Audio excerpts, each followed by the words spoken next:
नमस्कार।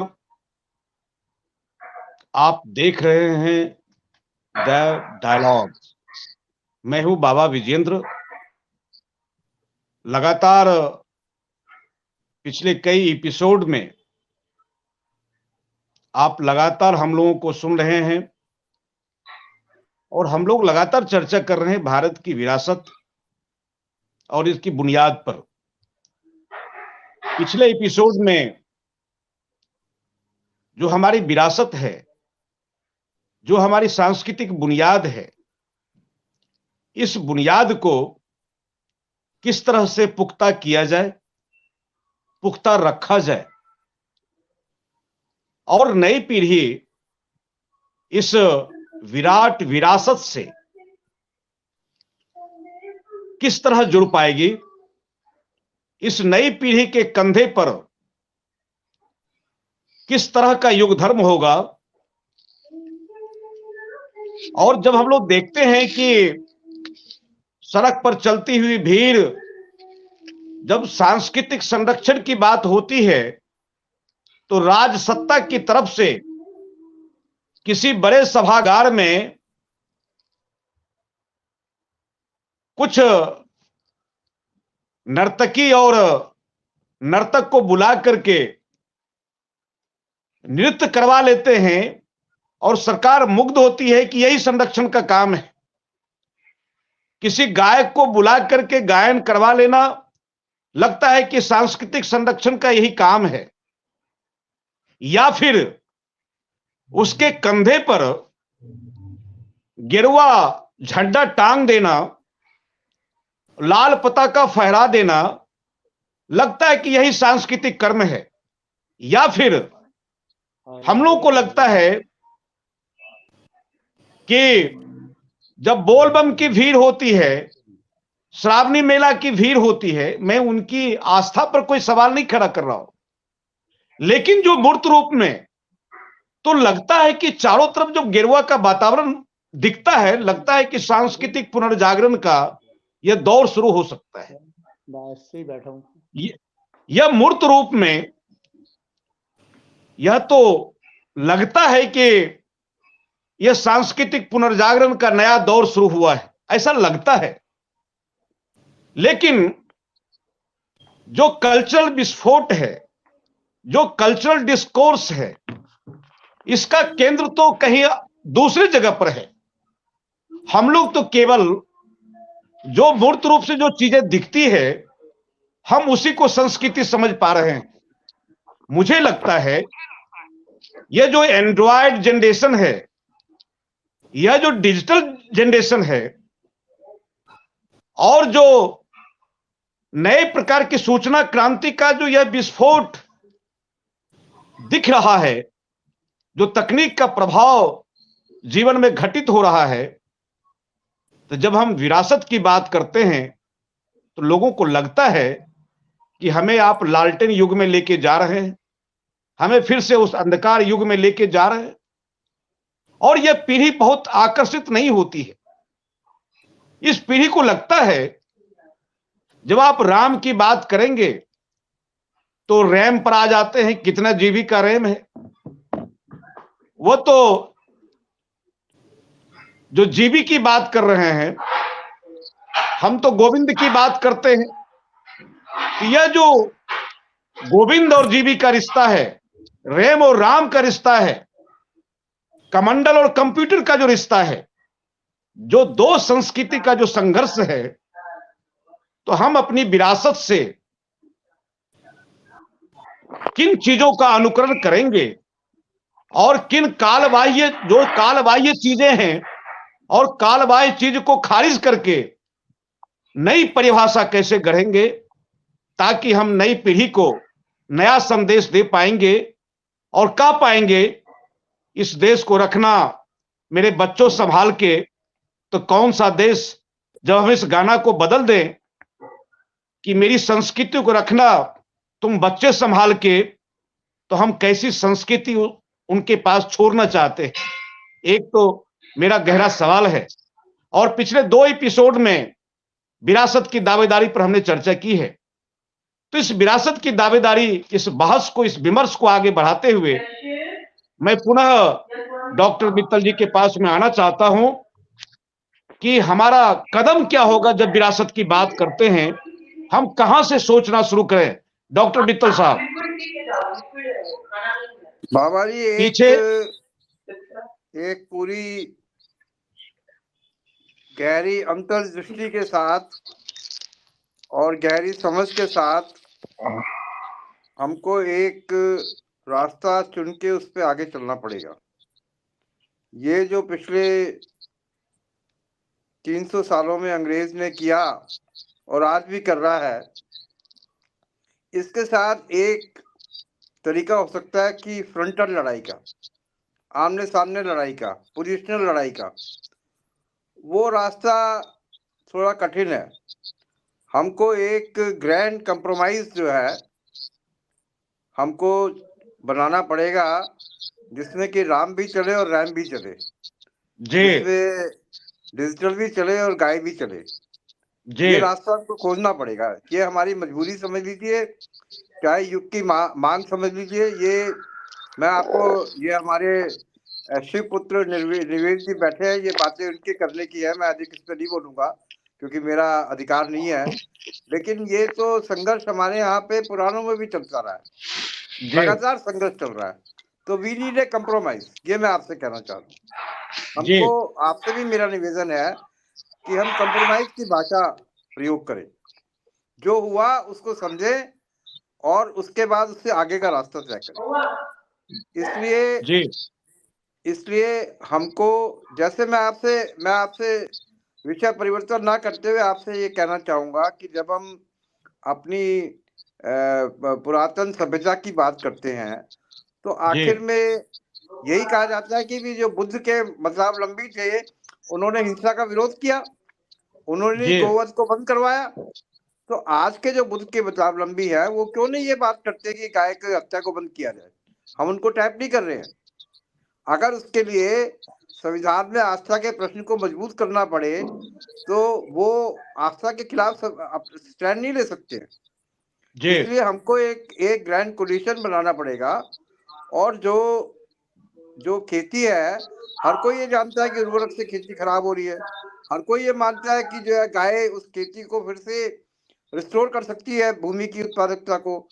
तो ये हम लोगों को जो भी आज की चुनौतियां हैं, मैं आपको एक छोटी सी कहानी सुनाता हूँ, उसमें मेरी सारी बात आ जाएगी। बीच में जब बिल्कुल गाय का गोहत्या का प्रश्न बिल्कुल चंडी रूप धारण किए हुए था, तो बीबीसी ने एक छोटी सी डॉक्यूमेंट्री बनाई बाबा जी। और उसमें जो वहां पे लंदन में जो नदी है, उसमें जो मोटर बोट चलाते हैं, एक व्यक्ति वहां से आया बांग्लादेश कि मैं हाथ से बोट चला के देखूंगा। वहां तो अभी भी हाथ से बोट चल रही है। तो वो जो बोट चलाने वाला था बांग्लादेश का, उसने कहा कि अगर मुझको एक गाय मिल जाए तो मैं अपनी गरीबी से बाहर आ सकता हूँ, मैं अपने गांव चला जाऊंगा, वहां खेती करूंगा। उसने वापस जाकर थेम्स नदी में अपने साथियों से चंदा इकट्ठा किया और उसको गाय खरीदवाई उसने, और वो नाव छोड़ के अपने गांव चला गया और वो अपनी खेती करने लगा और गरीबी से बाहर आ गया। क्या बात है, बहुत सुंदर।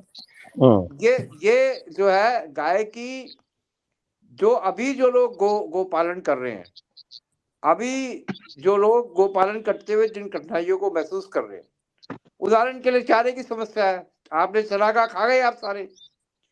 तो ऐसी इस प्रकार की जो नवीन सबसे बड़ी समस्या बाबा जी जो खड़ी हुई है इस समय, अभी देखिए, एक मैं आपसे कहना चाहूंगा कि 1945 में कल्याण का एक अंक है, स्पेशल अंक, गाय के ऊपर उन्होंने निकाला है।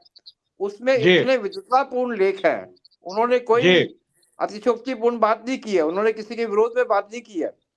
उन्होंने कहा है कि गौ रक्षा का सवाल चरागाह की रक्षा का भी सवाल है। और मैं आपको ये भी कहना चाहूंगा कि सवाल चर्बी का नहीं था, सवाल जो है गौमांस का नहीं था, सवाल गाय की जो चर्बी थी, जिससे अनेक नए प्रकार के इंडस्ट्रियल प्रोडक्ट्स बन रहे थे, उसके लिए गाय को मारा जा रहा था। तो अब जो है लोगों ने इसके लिए कई प्रकार के हल सुझाए हैं, और युवा पीढ़ी के बहुत सारे कंप्यूटर जनरेशन जो है वो कंप्यूटर को छोड़ के आज फिर से गांव की तरफ जाके नए प्रयोग करने के प्रयास कर रही है। देश भर में ऐसे प्रयोग चल रहे हैं। तो आपके चैनल के माध्यम से और आपके साथ जो साधु संत जुड़े हुए हैं उनके माध्यम से हमको एक पॉजिटिव रणनीति जो है देश के सामने रखनी पड़ेगी।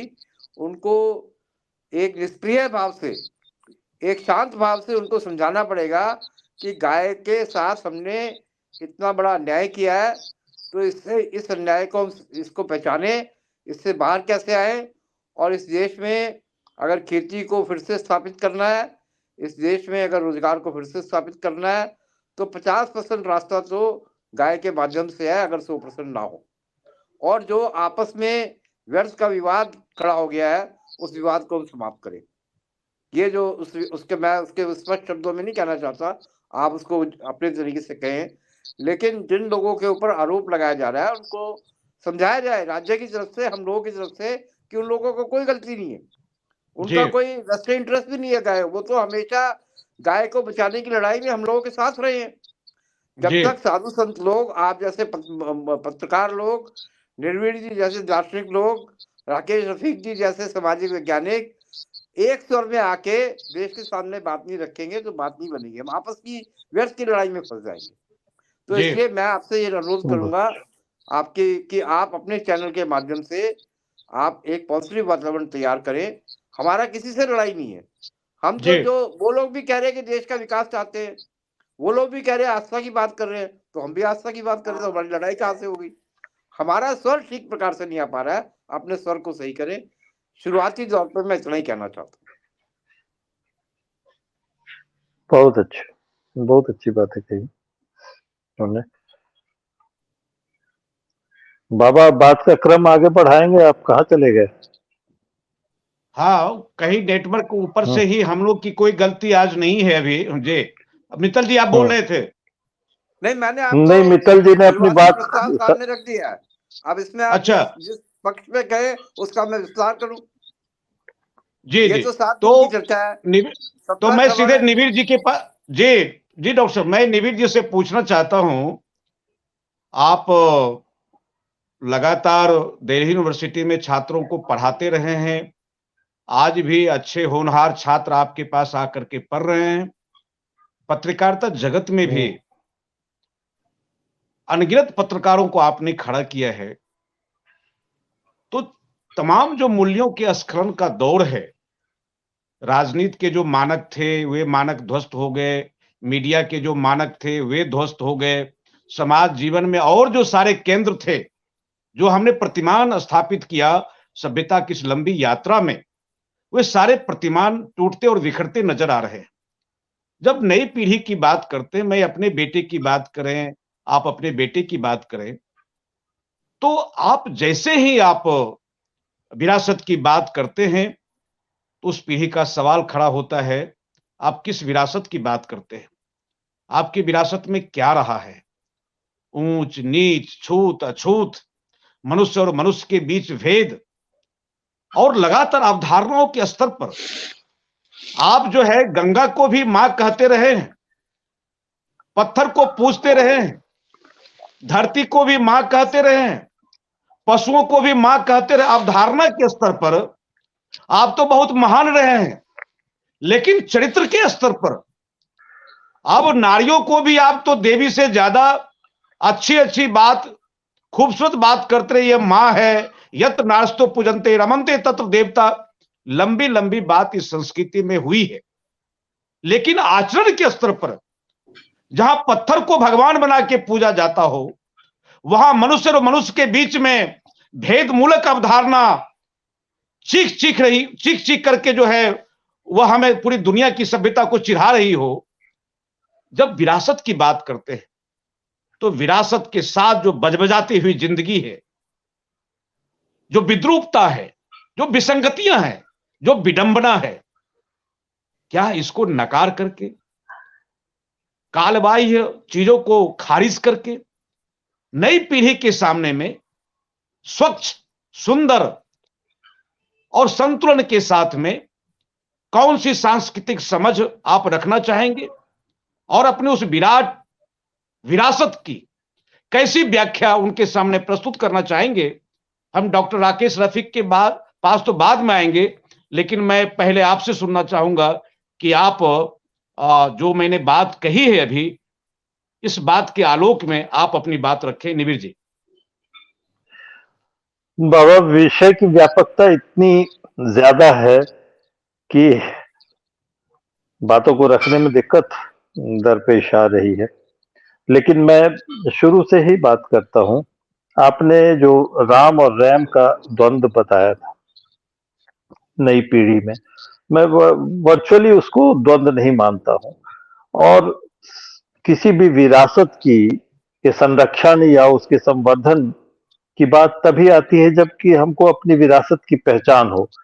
हमारे पिता हमको क्या दे रहे हैं, हमारे पूर्वजों ने हमें क्या सौंपा है, इसकी पहचान जब तक हम नहीं कर पाएंगे तो उसके महत्व को भी नहीं समझ पाएंगे। और उसका करना क्या है, ये ये तो मुझे अक्सर वो बिंब आता है कि भूकंप है, आंधी तूफान मचा हुआ है, सारी चीजें धराशायी हो रही हैं और एक पोते को इस चीज की चिंता है कि दादा का चश्मा घर में रह गया है। तो उसके लिए सबसे बड़ी विरासत वही है कि दादा का चश्मा रखा हुआ था, वो न दफन हो जाए। तो ये एक तो अपने परंपरा के प्रति प्रेम, अतीत मोह, ये सारी चीजें हैं। लेकिन समझने की बात यह है कि कोई भी संस्कृति सृष्टि के प्रवाह को समझे बगैर कोई भी संस्कृति न फल सकती है, न फूल सकती है, न वो विकसित हो सकती है, न आपके लिए उपयोगी हो सकती है। और जी। न ही उसकी प्रासंगिकता अनादिकाल तक तो प्रासंगिक नहीं रहेगा। कोई भी प्रस्तावना की जाती है तो वो अपने समय युग के अनुकूल वो प्रस्तावना होती है। और वो प्रस्तावना होती है तो संस्कृति में दोनों ही तत्व लगातार मौजूद रहते हैं, जिसको कभी आप देवता और राक्षस कह लेते हैं, कभी आदर्श और यथार्थ कह लेते हैं। हमें ये समझना होगा कि यथार्थ जब तक प्रतिकूल नहीं होगा तब तक आदर्श आपके ऊंचे नहीं होंगे। अगर पर्दा प्रथा नहीं होती तो आप उसके खिलाफ आदर्श स्थिति क्या रखते। अगर नारियों की दुर्दशा नहीं होती तो यह कहने की जरूरत नहीं पड़ती आपको कि यत्र नार्य तु पूज्यन्ते हम रमन्ते तत्र देवता। इसका मतलब है कि कहीं न कहीं आम समाज में उन मूल्यों की स्थापना अभी बाकी है, जी। तब ये आदर्श रखे गए। अब आदर्श रखे जाने के साथ साथ यह भी जानना जरूरी है कि तमाम भौतिक परिस्थितियों के भूगोल और इतिहास तो उपयोगी है। आप देखिए ना कि पश्चिम में हिस्ट्री के डिपार्टमेंट में स्टूडेंट्स ही नहीं मिल रहे हैं, विद्यार्थी नहीं आ रहे हैं। उनकी उसकी उपयोगिता नहीं रहेगी, इतिहास को जान करके क्या करेंगे। बाजारवाद, उपयोगितावाद इस कदर से हावी है लोगों पर। और मैं तो कहता हूं कि वो बाजारवाद के घेरे में कि उसकी जद में आई हुई नई पीढ़ी वर्चुअली अपने अस्तित्व की लड़ाई लड़ रही है। उसकी जरूरतों को इतना बड़ा, आपका कोई भी प्रवचन, आपका कोई भी उपदेश उसके किसी काम का नहीं है जब तक कि वो अपने युग के अनुकूल जो भौतिक सुविधाएं हैं, अपने दोस्तों को, अपने समाज को देख रहा है। तो वो जरूरतें उसकी बुनियादी जरूरतों में शामिल हो चुकी हैं और उसको पूरा करने के लिए उसे अत्याधुनिक तकनीकों के साथ अपना रिदम बैठाना पड़ेगा, वो लय बैठाना पड़ेगा। इसमें बुरा भी कुछ नहीं है, जी। ठीक है। इससे हमारी संस्कृति बाधित नहीं होती है। इन तकनीकी सुविधाओं से हम आज इन्हीं के उपयोग से हम आप जैसे विद्वान लोगों के बीच अपनी बात रख पाने की स्थिति में है। तो ये हर चीज का दोनों पहलू है।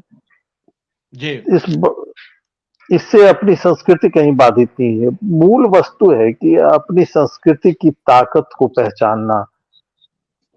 हमारी संस्कृति है क्या? हमें क्या विरासत में चीजें मिली हैं? ऐसा नहीं है। देखिए, आप जो पूजनीयता का प्रश्न उठाते हैं ना, तो कई बार मैंने सुना है लोगों को कहते हुए कि अरे वो एक अशिक्षित समाज था जहाँ की जो चीजें समझ में नहीं आ रही थी वैज्ञानिक दृष्टिकोण से, उन लोगों को उसकी पूजा करना शुरू कर दिया, उससे डरने लगे लोग और उसकी पूजा करने लगे। दूसरा पक्ष यह भी है कि उसकी उपयोगिता को समझा उन्होंने, लेकिन इससे ज्यादा महत्वपूर्ण पक्ष ये है कि चर अचर जगत में उस चैतन्य सत्ता का एहसास और उसकी अनुभूति और उसका दर्शन, ये हमारी संस्कृति की ही थाती है कि भगवान राम के युग में भी हे खग हे मृग मधुकर श्रेणी तुम देखी सीता मृग नैनी, चिड़िया से पूछ रहे हैं, वहां गिद्धराज भी संवाद कर रहे हैं, वहां बंदर भालू पशु पक्षी सब। तो क्या कहना चाह रहे हैं? उस पर लोगों को आपत्ति हो सकती है, लेकिन मूलतः आप देखिए कि पूजनीयता इसी से तो पैदा हुई है। तभी तो आप पत्थर को भी पूजते हैं जी। मक्का मदीना क्यों पवित्र हो जाता है? आज तो वहां कुछ भी नहीं है। तो कोई किसी अदृश्य सत्ता को माने बगैर तो दुनिया का कि कोई भी धर्म कोई भी संप्रदाय नहीं चलता है। तो उस चीज को पकड़ने की जरूरत है, और जब वो मूल वस्तु पकड़ेंगे तो आपको बहुत सारे द्वंद्वों का समाधान स्वयं पता चलने लगेगा। इसलिए मेरा मानना है कि अपनी संस्कृति में आस्था रखना और उसको समझ करके उसको विकसित करना, यह कभी पारस्परिक द्वेष, अरे इकबाल ने भी कहा मजहब नहीं सिखाता आपस में बैर रखना। बात सच है ना कि कौन सा धर्म सिखाता है कि आपस में लड़ो, लेकिन ये फॉलोअर्स जो अनुयायी होते हैं पीढ़ी दर पीढ़ी चीजों को स्पष्ट नहीं कर पाते, समझ नहीं पाते कि हमारी संस्कृति क्या है। मैंने कल इसी को थोड़ा पल्लवित करने की कोशिश की थी। जो बात इकबाल की समझ में नहीं आ रही थी, कुछ बात है कि हस्ती मिटती नहीं हमारी, बात यही है। अपनी संस्कृति की सबसे बड़ी ताकत इसकी सदाशयता है, इसकी व्यापकता है, इसकी विशाल दृष्टि है, इसकी विराट दृष्टि है। इन सारी चीजों को समझने और समझाने की जरूरत है लोगों को। जी। तो निषेध से नहीं, बल्कि जो पॉजिटिव है, जो सकारात्मक ऊर्जा है, उसको हमें ट्रांसफर करना है, स्वयं में वो आत्मसात भी करना है उस ऊर्जा को, और आने वाली पीढ़ी को भी वही अवदान देना है। वही उसकी थाती है, वही उसकी विरासत है, जिसको लेकर के वो गर्व से दुनिया के किसी कोने में अपना सर ऊंचा कर सकता है। अब स्वामी विवेकानंद को ये याद करें, भारतीयता की कैसी स्थापना केवल 2 शब्दों में ही तो कर दिया था उन्होंने। जेंटलमैन की जगह पे लेडीज एंड जेंटलमैन की जगह पे ब्रदर्स एंड सिस्टर्स। जी। क्या था वो उसमें, उन शब्दों में क्या था? एक पूरी परंपरा की ताकत थी। इसे कहते हैं संस्कृति की ताकत, जिसे जो कि दूसरी संस्कृति के लिए बिल्कुल नई चीज थी। यहां पे आपने भारतीयता स्थापित की। तो हमें अपने विमर्श को इस दिशा में भी आगे बढ़ाना चाहिए कि मूलतः आपके और डॉक्टर राकेश रफीक और मित्तल साहब के जरिए लोगों को अपनी मूल धरोहर जो है उसकी पहचान की तमीज पैदा हो सके, तो हम मानेंगे कि द डायलॉग की पहल जो है वो कामयाब है। डॉक्टर राकेश रफीक से हम लोग सुने। आगे जी जी, तो अभी डॉक्टर साहब, अभी निविर जी ने और मित्तल जी ने बात कही है बहुत आज। यह एपिसोड बहुत ही गंभीर मुझे लगता है कि, और इसी गंभीरता की अपेक्षा थी। जो बातें रुक गई थी, तो बात फिर से चल पड़ी है, और जब बात यह उठी है, तो ये अब दूर तक जाएगी वह। ये विमर्श जारी रहेगा वह, और मैं मानता हूँ कि बहस निषेधात्मक है और विमर्श विधायक है, पॉजिटिव है। यह हमारे यहाँ विमर्श की संस्कृति रही है, बहस की संस्कृति रही नहीं है कि बिल्कुल बौद्धिक इंटेलेक्चुअल एक्सरसाइज कर लें, फिर जाकर आनंद उठा करके, वो स्वांतः सुखाय का मामला नहीं है। और सज्जन हित भी थे हमारे विमर्श में। अब मैं डॉक्टर राकेश रफीक के पास आना चाहता हूँ। आपने मित्तल जी को भी सुना और निविर जी को सुना। अब यहाँ से विरासत पर हम अपनी बात कैसे रखेंगे, और विरासत को चिन्हित करके हम आगे का रास्ता कैसे तय करेंगे, डॉक्टर राकेश रफीक जी? देखिए, संस्कृति का प्रश्न जो है ना, वो सबसे जटिल प्रश्न होता है, इसको समझना। लेकिन इसका जो रिफ्लेक्शन होता है वो हम रिसीव कर सकते हैं, देख सकते हैं कहीं। तो आज भारत जिस चीज में फंसा है, जो हम नौजवानों की बात करते हैं कि उन्हें भौतिक चाहिए, ये चाहिए, वो चाहिए, बात ये नहीं है। बात ये है कि हम पश्चिम जैसा बनने की ओर दौड़ रहे हैं। जी। कुछ हम दौड़े, कुछ हमारे बच्चे उससे ज्यादा दौड़ हटा गया। अगर हम दौड़ रहे हैं पश्चिम जैसा बनने के लिए, तो फिर हमारी संस्कृति की कोई लड़ाई बचती नहीं। एक बात। दूसरी बात है कि हमें जो अपना करके दिया जा रहा है वो कौन दे रहा है, क्योंकि हम एक औपनिवेशिक देश है। तो उसमें किसने दिया हमें, हमारा क्या है। अब दलितों को जो अत्याचार की कहानियां सुनाई, वो किसने सुनाई और क्यों उनके दिमाग में यह धारणा बनी। और जो हिंदूवादी भी हैं, संस्कृति या हिंदू या सनातन शब्द आप इस्तेमाल कर रहे हो आज का सनातन, तो मैं तो यही जानना चाहूंगा कि कब इन धर्मों की स्थापना हुई। इन धर्मों की स्थापना या इन धर्मों के आधार पे कोई मूल ग्रंथ नहीं रचा गया। हम दौड़ रहे हैं कि यरूशलेम में जैसे धर्म होता था वैसा ही एक हिंदू धर्म बनाए, तो वैसा ही हिंदू धर्म तो बनेगा। हमारे यहाँ धर्म की अवधारणा नैतिक और मनुष्य के कर्तव्य पे आश्रित थी।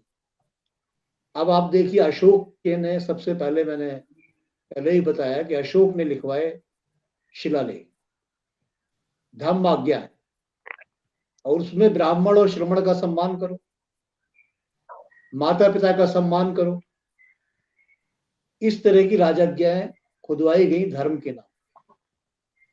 तो भारत में धर्म जो है, अगर आप स्मृतियों पे भी जाएंगे तो मनुष्य के अंदर अगर कुछ लक्षण हैं, दया वगैरह जो लक्षण है उसके मनुष्यता के, वो 10 लक्षण गिनाते हैं स्मृतियों में, कोई 12 गिनाता है, कोई 8 गिनाता है। लेकिन वो लक्षण आपके अंदर है तो आप धार्मिक हो, वो लक्षण नहीं है तो आप धार्मिक नहीं हो। फिर आ जाता है जिससे बहुत ज्यादा शोर मचाया जा रहा है, वर्ण और व्यवस्था को लेके।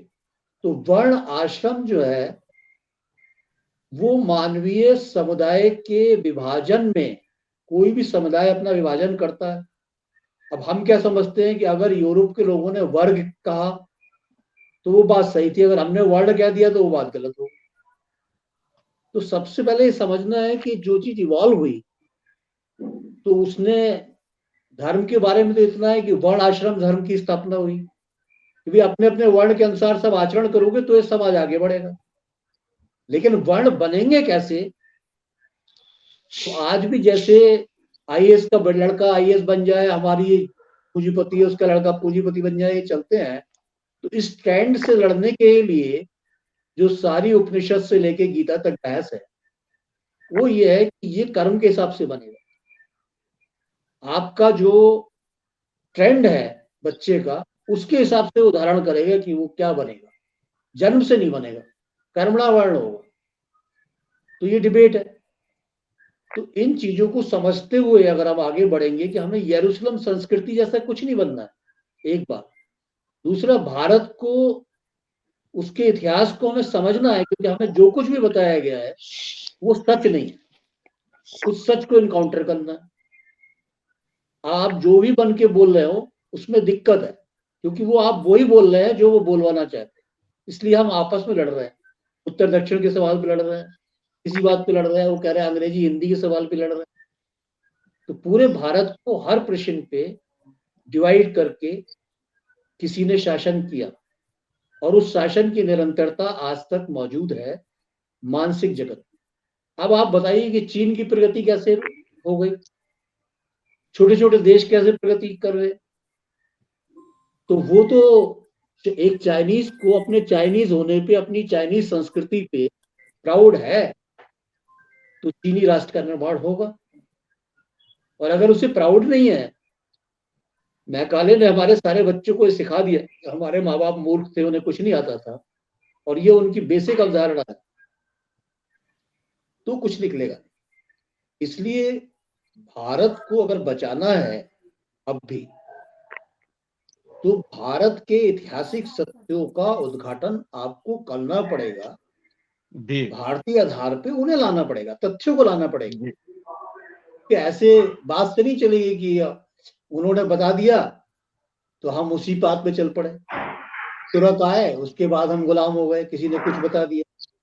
तो उन्हीं अवधारणाओं से संचालन से निकलना पड़ेगा। तो ग्रीक में मैंने देखा कि उन्होंने अपने इतिहास को, एंशिएंट इतिहास को मिथक से जोड़ के बनाया, जिन्हें हम मिथक कहते हैं ना, ये कहानियां काल्पनिक हैं, ये है वो है। तो इन कहानियों के पीछे कितना सत्य हो सकता है कि जब कोई कहानी लिखती है, आप एक फिल्म बना दो, तो रामायण की रचना वाल्मीकि से लेके तुलसीदास तक, और तुलसीदास से लेके रामानंद सागर की रामायण तक कुछ अंतर आएगा अपने युग के हिसाब से। तो हमें इसकी मूल ऐतिहासिकता में जाना पड़ेगा और उसमें समझने की बात लानी पड़ेगी। लेकिन ये इतना बड़ा काम होता है कि इसे बिना किसी राज्य के, जब तक किसी राज्य में ऐसी संकल्पना ना आ जाए कि मुझे अपने राष्ट्र को उत्थान की ओर ले जाना है, जब तक ये होगा। लेकिन फिर भी राज्य हमारे पास ना भी हो, जिनके पास भी हो, वो औपनिवेशिक चेतना से लैस भी हो, तब भी हमारे जो समूह हो उन्हें शोध करके अपनी बात कहनी पड़े, एक भी बात के बारे में, क्योंकि तमाम झूठ हमारे चारों तरफ। अब जैसे विलियम जोन्स ने कहा, देखो विलियम जोन्स ने पहली बार कहा कि संस्कृत श्रेष्ठ भाषा है और लैटिन और ग्रीक से मिलती हुई है। अब सारे लोग संस्कृत को आदि भाषा मान के कह रहे हैं कि संस्कृत से सब भाषाएं निकली। इससे तो काम चलेगा नहीं, क्योंकि संस्कृत ऐसे जैसे आपकी कंप्यूटर लैंग्वेज, ग्रंथों के संकलन के लिए किसी समूह ने तक्षशिला में बैठ के एक ऐसी भाषा का निर्माण करा जिसमें संक्षिप्त में लिख के, कंठस्थ करने की जगह संक्षिप्त में लिख के पोथी बना के अगर रख देंगे, बहुत मेहनत से ये काम करा गया। तो संस्कृत इस देश के किसी भी समूह की जनभाषा थी। और पिशाची बोलने वाले जो लोग थे, तो जो लौकिक संस्कृत और बाद की संस्कृत में अंतर करा जाता है, वो पहली में पिशाची भाषा का ज्यादा प्रभाव है क्योंकि उस क्षेत्र में विकसित हुई। तो अब इस बात को बिना कहे हम कह रहे हैं कि भाई संस्कृत से पैदा हुआ, संस्कृत से सारी भाषाएं निकली। तो ऐसी बात हमने, उन्होंने ही पकड़ा दी, और उसी बात पे उन्होंने कह दिया कि भाई आप भी आर्य हो, हम भी आर्य हैं। अब हमने आर्य वाली बात पकड़ ली। अब हम केवल ये बहस कर रहे हैं कि आर्य बाहर से आए या उधर से आए। भैया बौद्ध बुद्ध ने कहा 4 आर्य सत्य, तो बुद्ध ने 4 आर्य सत्य कही, तो उसका मतलब क्या है कि आपको अगर श्रेष्ठ बनना है, सभ्यता के उत्कर्ष पे जाना है, तो इन 4 बातों को स्वीकार करिए। इनको मानेंगे तो आप सभ्यता के उत्कर्ष में जाएंगे। तो जो शब्द सभ्य समाज की उत्कृष्टता के लिए संबोधन था, उस पे मैक्स मुलर साहब कोई थ्योरी बना देते हैं, तो हम आज तक उससे चिपके क्यों हैं? आज तक चिपके। अब स्मृतियों की बात आती है, मनुस्मृति, बहुत डिबेट है। मैं पूछता हूँ लोगों से, भाई भारत के किस राजा ने मनुस्मृति के हिसाब से शासन करा, उसका नाम बताओ। कोई राजा नहीं है। क्या बात है जी। भारत में शासन मनुस्मृति के नाम से करा अंग्रेजों ने, क्योंकि उनकी आदत थी कि एक किताब चाहिए, शासन उससे होगा। तो उन्होंने ढूंढ के, जब बंगाल और उड़ीसा में उनकी स्थापना हुई तो उन्होंने उससे शासन कर दिया। अब बाद में जब महाराष्ट्र में गए तो उसी मनुस्मृति को चलवा दिया कि भाई ये बहुत खराब है। लेकिन भारत में तो कभी ऐसी परंपरा नहीं रही कि कोई एक स्मृति को मान के शासन किया। यहाँ तो प्रैक्टिकल शासन रहा ना। राजा को ब्राह्मण राय देता है कि साहब मनुस्मृति में ये लिख रहा है, याज्ञवल्क्य की स्मृति में ये लिख रहा है, नारद स्मृति में ये लिख रहा है।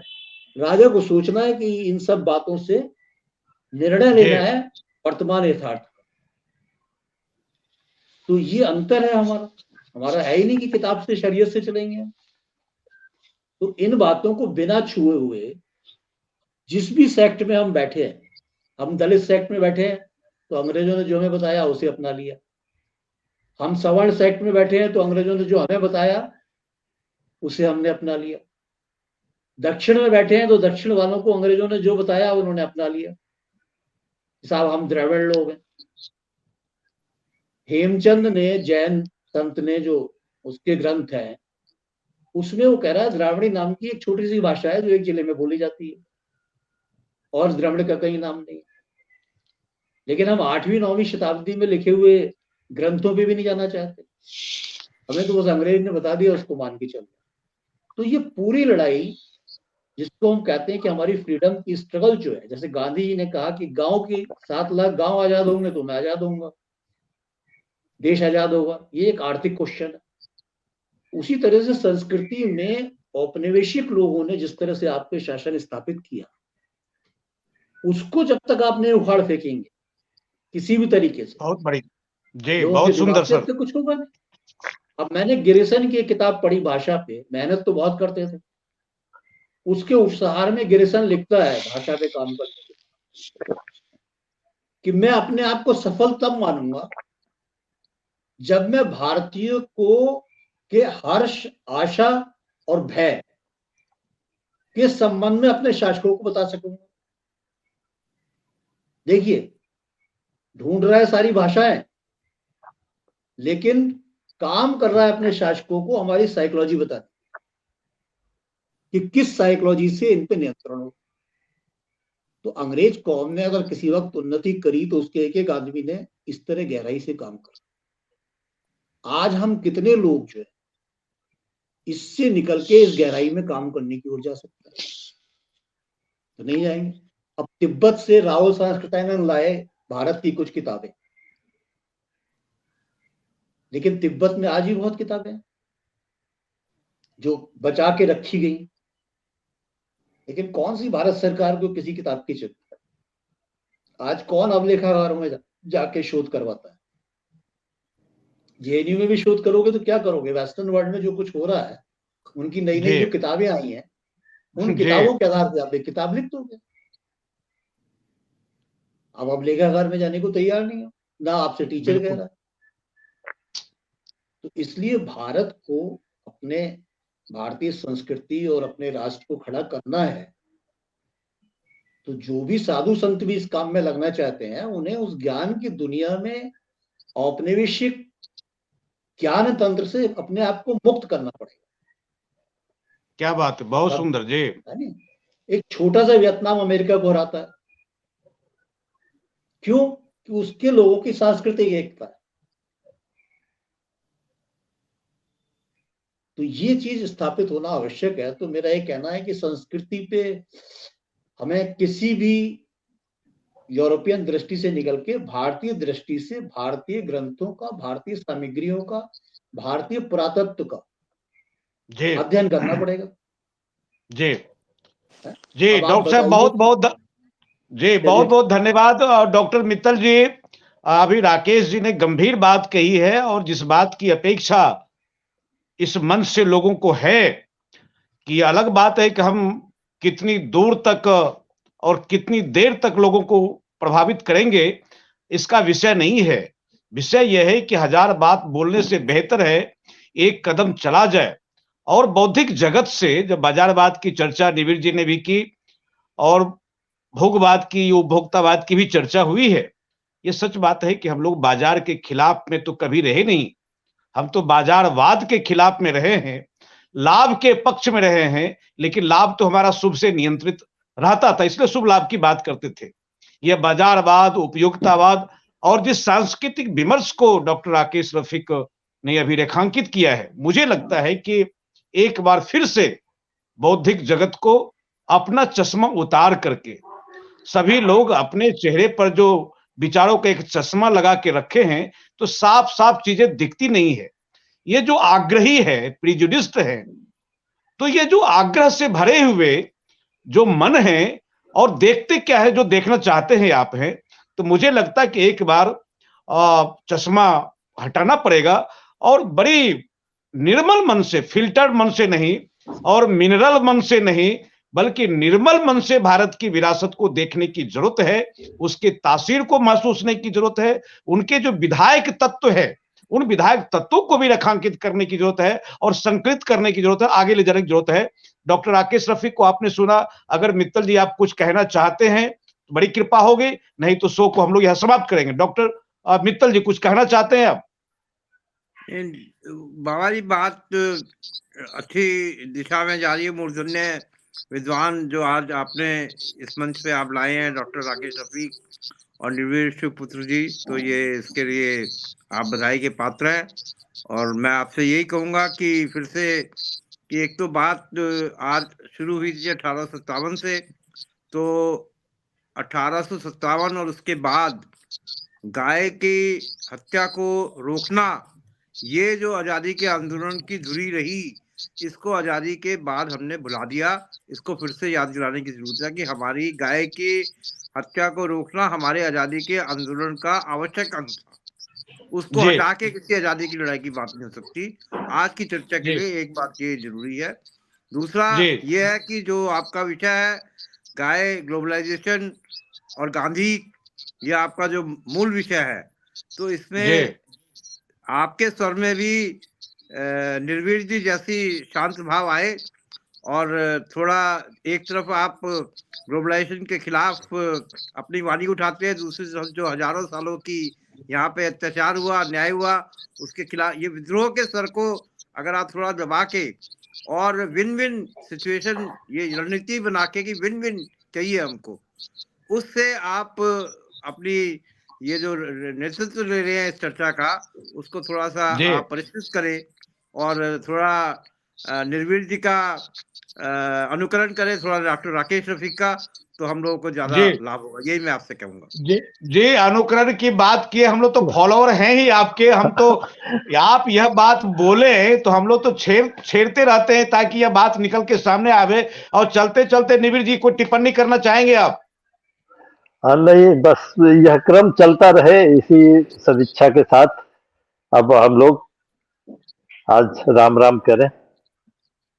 जी, बहुत बहुत धन्यवाद आप तमाम मित्रों का, साथियों का, अभिभावकों का, कि जिस विषय की गंभीरता को हमने रेखांकित किया। हमारे तमाम बुद्धिजीवी साथी, बौद्धिक साथी, हमारे मार्गदर्शक, अभिभावक ने गंभीर बात की है और मुझे लगता है आज मुझे कॉन्फिडेंस हुआ है, आत्मविश्वास में भरा हूं इस बहस को लेकर के, और हम आगे जाएंगे। और भी देश के, मैं कह रहा हूं कि स्वमना ना भी हो, स्वधर्मी ना भी हो, कथित विधर्मी भी हो, तब भी हम उनसे संवाद करेंगे, उनसे भी सीखेंगे कि देश और दुनिया में देश के किस कोने में किस तरह की बहसें चल रही है, कौन सा विमर्श चल रहा है। तमाम विमर्शों को हम लोग इकट्ठा करेंगे, उनसे सीखेंगे, समझेंगे और आगे बढ़ते रहेंगे। बहुत बहुत धन्यवाद। आप डायलॉग को देखते रहिए और जो जहां मित्र हैं आप इसको साझा करें और सब्सक्राइब का बटन दिख रहा होगा, उस बटन को दबा भी दें, तो यह हमारी हिम्मत के लिए वह